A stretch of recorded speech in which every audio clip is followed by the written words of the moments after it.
All right, guys, back again with Jason, ATF Speed. Everybody. I'm looking here at the table, and this is stuff I haven't seen before. I have an idea what this is for, A little different. but this is definitely different than the aluminum flex plate flywheel that I'm accustomed to seeing. Right. So what do you have going on here? Right. This is what we call our steel 2JZ to GM adapter kit. So it utilizes the steel flex plate. So if somebody had an A340 and they wanted to go to GM, Right. they could buy this kit, and obviously they could buy it without the steel flex plate and Right. save some money and get to the same result. So there are a few things that we like about this kit versus the other kit.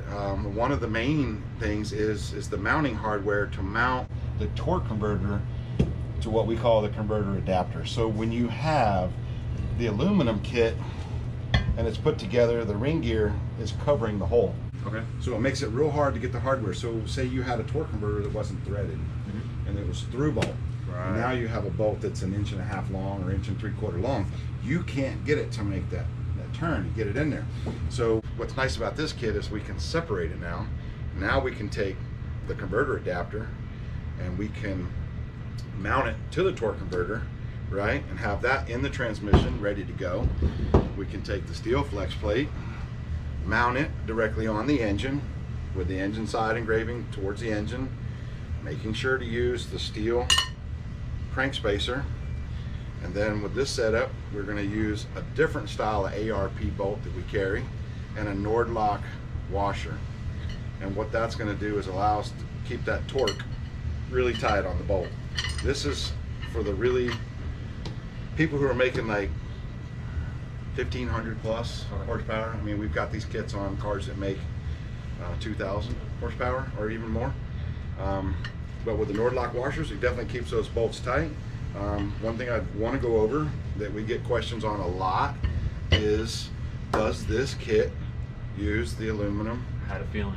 starter shim? Does it? Does not. Okay. Does not, because this flex plate puts the ring gear back in the factory location. That makes sense. Yeah, that makes sense. So we don't have to move the starter. We don't have to clear the bolts here because we got a little bit more room in there now versus the other system. That earlier when we talked about the A340 flex plate kit with Right. this, we talked about the engraving where it says GM. Well, this is the kit that it's for. And when GM means it goes for the Turbo 400 or Turbo Power Glide. Turbo Power Glide, like that. Turbo everything. Yeah, boost everything, baby. Boost everything. So it's going to use the 7/16 hardware in that 7/16 hole, and that's what's going to go all the way through this, and it's going to bolt the two together.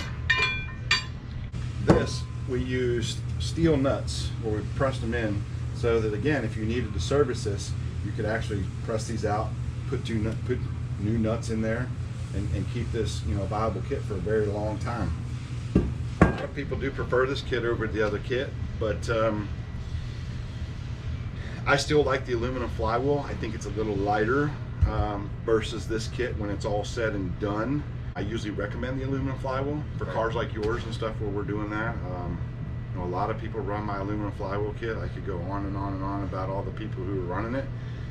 We even have the aluminum flywheel on a dragster that runs 580s at 247 miles an hour. Wow.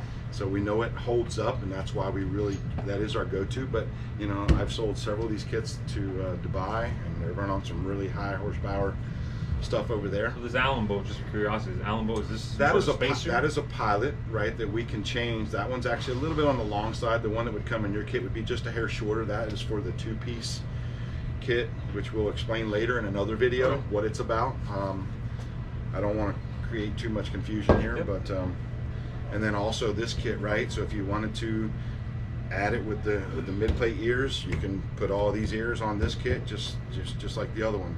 Nice. And again, instructions come with the kit. If you don't see them in the kit, or if you've lost them, you can print them online. That was an awesome explanation. Once again, instructions are in the box. We walk you guys through the steps. You can always create it as a mid-plate. Hope you guys enjoyed this product spotlight. Stay tuned for our next one.